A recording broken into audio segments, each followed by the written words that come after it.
Hello students of class 12th। बेटा जैसे कि आपका चैप्टर चल रहा है फॉरेन एक्सचेंज रेट, इसमें हमने टॉपिक कर लिया था सबसे पहले फ्लेक्सिबल एक्सचेंज रेट, जिसमें हमने डिमांड और सप्लाई के बारे में पढ़ा था कि ये दोनों फोर्सेस कैसे इम्पैक्ट पाती हैं हमारे रेट के ऊपर। ठीक है, हमारी करेंसी की सप्लाई और डिमांड के ऊपर, है ना। आज हम पढ़ेंगे एक्सचेंज रेट का इक्विलिब्रियम। ठीक है, मैंने आपको बोला था कि इन दोनों का इक्विलिब्रियम मैं आपको पढ़ाने वाली हूँ। सबसे पहले तो इक्विलिब्रियम का मीनिंग क्या होता है। इक्विलिब्रियम का मीनिंग होता है कि जब आपकी करेंसी जितनी सप्लाई हो रही है उतनी ही उसकी डिमांड है, उसको हम बोलते हैं इक्विलिब्रियम। ठीक है, ना तो आप करेंसी ज़्यादा सप्लाई कर रहे हो, ना ही आपकी करेंसी की डिमांड ज़्यादा है। ठीक है, जितनी डिमांड आप हो रही है आप उतनी ही सप्लाई कर रहे हो, तो उसको इक्विलिब्रियम बोलेंगे। इक्विलिब्रियम रेट ऑफ एक्सचेंज और पर जो है rate of exchange occur when supply of foreign exchange equal to demand of foreign exchange. अभी मैं आपको बोल के हटी हूँ। ठीक है, जितनी अंतर्राष्ट्रीय बाजार में आपकी मुद्रा की डिमांड है उतनी ही आपकी सप्लाई है। डायग्रामेटिकली अगर मैं शो करूँ तो ये सारे का सारा बनेगा। ठीक है, मैंने इसकी एक्सप्लेनेशन नहीं करके बताई क्योंकि मैं एक्सप्लेनेशन खुद आपको करके बताऊंगी इस चीज़ के डायग्राम की। थ्योरेटिकल आप खुद कर लेना। ये देखो भाई, सबसे पहले तो ये मुझे एक लाइन बनाई हुई है, ये मैंने खुद इसलिए बनाई है क्योंकि ये मैं आपको बना के दिखाऊंगी। ठीक है, ये तो बनी बनाई है। ठीक है, ये आपको इसलिए बना के दी है ताकि जब आपको इसको कॉपी के ऊपर उतारो तो आप किसी भी तरह की कोई गलती मत कर देना, कोई पॉइंट इधर उधर मत कर देना। ठीक है, अब मैं आपको बताती हूँ कि ये सारा वर्क कैसे करता है। नीचे आती है एक्सचेंज, आपकी करेंसी की सप्लाई और डिमांड। यहाँ पे आता है रेट ऑफ एक्सचेंज। ठीक है, कि आपको कितने पैसे देने पड़ रहे हैं एक्सचेंज करने के लिए। ठीक है, अब देखो भाई, ये है आपकी करेंसी की डिमांड, ये है आपकी करेंसी की सप्लाई। ठीक है, अब ये देखो, अब यहाँ पे प्रॉपर सप्लाई है और प्रॉपर डिमांड है, तो ये पॉइंट जो है वो आ गया इक्विलिब्रियम का point. Demand is equal to supply is the point of equilibrium. ठीक है, ये किस चीज़ का पॉइंट है? ये पॉइंट है इक्विलिब्रियम का। ठीक है, इक्विलिब्रियम का पॉइंट है, तो ये आपका डन फर्स्ट पॉइंट। तो ये लाइन आपको पता चली कि मैंने ये क्यों खींची है, तो इसका नाम मैंने आर डाल दिया, इसका नाम मैंने क्यू डाल दिया। ठीक है, अब हम पढ़ेंगे कंडीशन नंबर सेकंड की अगर इक्विलिब्रियम ना रहे तो, और तीसरा पॉइंट पढ़ेंगे अगर इक्विलिब्रियम ऊपर हो जाए, अगर इक्विलिब्रियम नीचे हो जाए। अब इस दोनों का मीनिंग क्या है? सबसे पहले मान लो आपकी करेंसी की जो है, यहाँ तक आपकी करेंसी की जो है मतलब कीमत बढ़ गई। यहाँ पर मान लो आपका एक US$, मान के चल रही हूँ मैं, ये सच्ची में नहीं है, मान लो आपका एक US$, 50 रुपीज़ का है। ठीक है, आपका एक US$, कितने का है? 50 रुपीज़ का है। ठीक है, तो इससे क्या होगा, अगर मेरे US$ की कीमत, मेरी करेंसी की कीमत, अपने इंडियन करेंसी की कीमत एक US$ 70 रुपीज़ हो जाए, मान लो उसकी कीमत बढ़ जाए, डॉलर की कीमत बढ़ जाए और हमारी करेंसी का मूल्य कम हो जाए, तो इससे क्या होगा? इससे होगा ये देखो, ये जो लाइन है पहले डिमांड को कट कर रही है ना। इसका मीनिंग है कि हमारी करेंसी की डिमांड इतनी ज़्यादा कम हो जाएगी। देखो, पहले डिमांड यहाँ तक डिमांड थी, जितनी सप्लाई और डिमांड यहाँ पे इक्वल थी, पहले डिमांड और सप्लाई दोनों इतने ही थे। ठीक है, दोनों एक लाइन के ऊपर थे, ये दोनों लाइन है demand is equal to supply वाली लाइन है।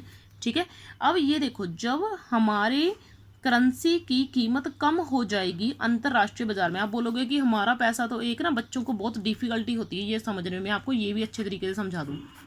अब देखो, मैं दो तरह के रेट ले रही हूँ। आधे बच्चे कहेंगे लो भाई, हमारी अंतर्राष्ट्रीय बाजार में पैसे की वैल्यू बढ़ गई। ये जब US$ महंगा होता है ना, बच्चों को ऐसा लगता है कि हमारे पैसे की कीमत बहुत बढ़ गई। अरे भाई, आप दिमाग लगाओ, मैं क्या बोल रही हूँ? मैं बोल रही हूँ कि जब आपको एक US$ खरीदने के बदले में कितने रुपीज़ देने पड़ेंगे? 70 रुपीज़, यानी कि हमारी करेंसी के 70 रुपीज़ जाएंगे एक US$ खरीदने के लिए। तो हमारी करेंसी की कीमत बढ़ी कहाँ है भाई? वो तो कम हो गई कि हमें ज़्यादा पैसे देने पड़ रहे हैं किसी चीज़ को खरीदने के लिए। लेकिन अगर हमें US$ खरीदने के लिए 50 रुपीज़ देने पड़ रहे हैं, इसका मतलब हमारी कम करेंसी बाहर देश में जाएगी। जब हमारी कम करेंसी जाएगी इसका मतलब हमारी करेंसी का मूल्य वहाँ पे ज़्यादा है, इसलिए वो हमारी करेंसी कम लेंगे। समझ में आई बात? इसलिए बोला जाता है कि जब हमारी करेंसी अंतर्राष्ट्रीय बाजार में महंगी, उनके हिसाब से तो महंगी है लेकिन हमारे हिसाब से ये वैल्यू कम हो गई हमारी करेंसी की अंतर्राष्ट्रीय बाजार में, तभी तो वो ज़्यादा मांग रहे हैं। लेकिन जब अंतर्राष्ट्रीय बाजार में हमारी करेंसी की वैल्यू क्या हो जाती है, कम हो जाती है, मतलब हमारे हिसाब से बढ़ जाती है। समझ में आई बात? तो ये होती है सारा फंडा। आधे बच्चों को तो अभी तक ये नहीं पता होगा, ये माइंड में लाए बैठे होंगे कि मैम बोल क्या रहे हैं कि 70 रुपीज़ तो ज़्यादा होते हैं, कि मैम बोल रहे हैं कम है। भाई ये इसका मतलब ये है जो मैंने अभी आपको बताया। अब देखो, अब मुझे $1 देने के लिए जब 50 रुपीज़ देने पड़े, मान लो तो डिमांड और सप्लाई बराबर है, मुझे मतलब मेरी करेंसी की कीमत ठीक लग रही है, मुझे लग रहा है कि अंतर्राष्ट्रीय बाजार में जितनी डिमांड और सप्लाई होनी चाहिए मेरी करेंसी की इस रेट के ऊपर वो हो रही है। लेकिन अगर ये इक्विलिब्रियम हिल जाए, मतलब क्या है कि अगर $1 की कीमत 70 रुपीज़ हो जाए, यानी कि मुझे $1 खरीदने के लिए 70 रुपीज़ हो जाए, तो ये देखो ये जो लाइन है पहले डिमांड को कट कर रही है। डिमांड को कट करने का मतलब है मेरी करेंसी की डिमांड, ये देखो इतनी ज़्यादा कम हो जाएगी। ये देखो इतना फ़र्क पड़ जाएगा डिमांड का। पहले मेरी डिमांड इतनी थी, इतनी, तो अब मेरी डिमांड इतनी कम हो जाएगी, यानी कि इतनी डिमांड ऊपर चली जाएगी। तो इसका मतलब मेरी ये लाइन को अगर मैं नीचे मिलाऊं तो इतना इक्विलिब्रियम में फ़र्क पड़ जाएगा। ये देखो इतना गैप पड़ जाएगा इक्विलिब्रियम में। समझ आ रही है बात मैं क्या बोल रही हूँ? अब देखो, अब आप डिमांड बढ़ाने के लिए क्या करोगे? जब आपकी करेंसी की डिमांड ही नहीं है तो आपने जो सप्लाई की हुई है करेंसी वो क्या हो जाएगी, इतनी करेंसी आपकी बच जाएगी जो अंतर्राष्ट्रीय बाजार में नहीं खरीदी गई। समझ में आई बात? ये करेंसी बची हुई करेंसी है, ये सप्लाई को शो करती है। ये कब, ये देखो आपने, आपका सारा फंडा है, ये इतना गैप पड़ जाएगा आपकी सप्लाई और डिमांड में, करेंसी की सप्लाई और डिमांड में ये गैप पड़ जाएगा। समझ में आई बात मैंने क्या बोला? जब आपके करेंसी की वैल्यू कम हो जाएगी तो अंतर्राष्ट्रीय बाजार में उसकी डिमांड सिर्फ इतनी रह जाएगी। ये देखो ये सारे का सारा गैप शो किया हुआ है, ठीक है।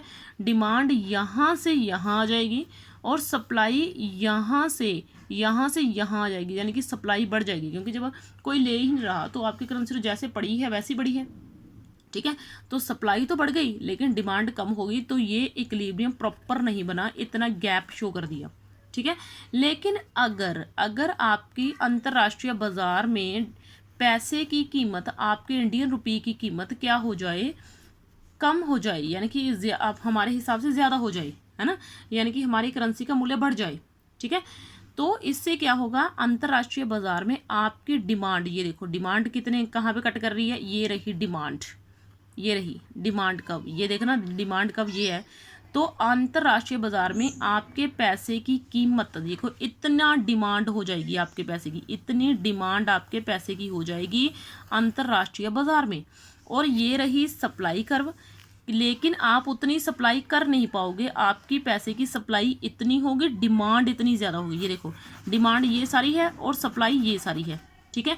इतनी डिमांड होगी लेकिन सप्लाई आप इतनी ही कर पा रहे हो। समझ में आ रही है बात क्या बोल रही हूँ मैं?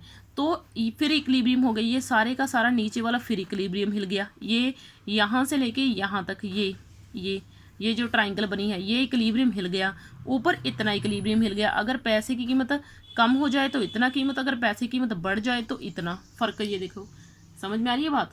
तो इस तरीके से मैं आपको यही बोलूँगी कि आप डायग्राम की प्रैक्टिस अच्छे से करो, इनको अच्छे से समझो, क्योंकि आपकी इकोनॉमिक्स थ्योरी के ऊपर कम, ये कर्व्स के ऊपर ज़्यादा डिपेंड करती है। जिस चैप्टर में कर्व्स है ना, वो तो सारा चैप्टर आप कर्व से ही समझ सकते हो। आप ये उम्मीद छोड़ दो कि आप थ्योरेटिकल क्वेश्चन कर लोगे तो आपको समझ आएगा, नहीं। यहाँ पे अगर आप डायग्राम कर ले तो डायग्राम में हर एक पॉइंट का मीनिंग होता है बेटा, ठीक है। समझ में आई बात?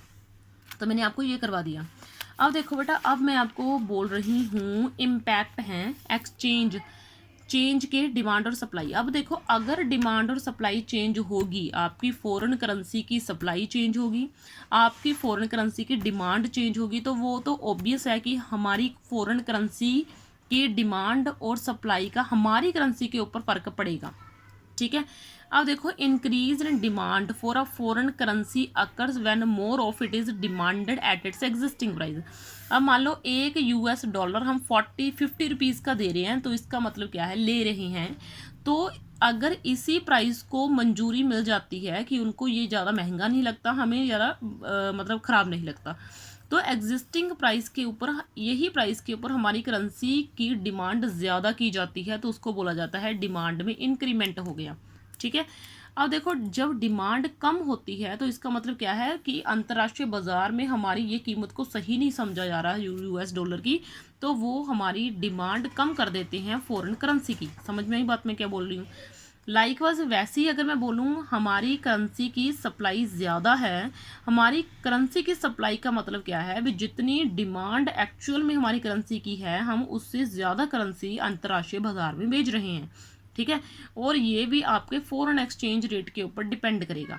ठीक है, अब देखो अगर सप्लाई कम हो रही है फॉरेन करेंसी की, इसका मतलब है less of it is supplied at it existing price, भी इसका जो प्राइस मार्केट में चल रहा है उसको लोग पसंद कर रहे हैं, लेकिन आप लोगों की डिमांड पूरी नहीं कर पा रहे, आपकी सप्लाई कम रह रही है करेंसी को लेकर। समझ में आई बात, तो वो क्या हो जाएगा, डिक्रीज इन सर। और आप सप्लाई में डिक्रीज कब करोगे, जब लोग आपकी करेंसी को खरीदना नहीं चाहेंगे तो आप अपनी करेंसी की सप्लाई कम कर दोगे, और उससे भी बहुत इम्पैक्ट पड़ेंगे हमारी इकोनॉमी के ऊपर। ये सभी के सभी 4 सिचुएशंस में आपको पढ़ाऊंगी, increase and decrease in supply और increase and decrease in demand, चारों के चारों आपको पढ़ाऊंगी। और आपको ये भी पढ़ाऊंगी एप्रिसिएशन क्या होता है, डेप्रिसिएशन क्या होता है। बेटा 4 सिचुएशंस हैं, चारे सिचुएशन मैं कोशिश करूंगी कि आपकी नेक्स्ट वीडियो में कवर हो जाएं। ओके बेटा, थैंक यू। इस वीडियो में इतना ही।